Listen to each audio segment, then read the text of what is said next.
Jacoby Myers always feels like one of the most disrespected players in the NFL, especially when it comes to fantasy football.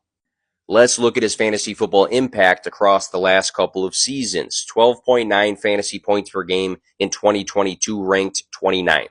13.7 in 2023, ranked 24th. And then 14.5 fantasy points per game in 2024, ranked 20th.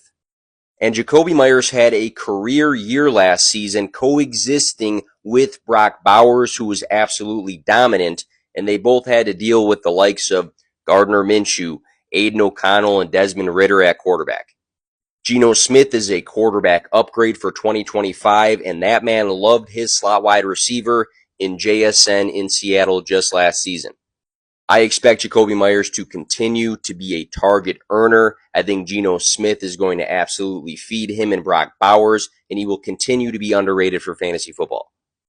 Another underrated fantasy football player for 2025 is Rachaad White. The last time I checked where he was being drafted, he was the running back 44.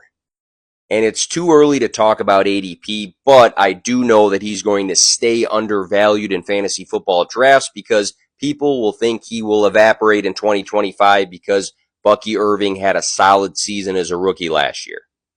Despite in 2024, Rachaad White finishing as the running back 22, he averaged 12.5 fantasy points per game. He hit 15 plus fantasy points 5 times, 19 plus fantasy points 3 times. He was tied for number 8 in catches with 51. He was number 8 in receiving yards with 393 for the position. And he had a 56% snap share. And that was all with Bucky Irving playing. He will continue to touch the ball. He will continue to catch passes. He will continue to have PPR upside even as the running back 2. And he will continue to be undervalued in drafts. A great depth piece.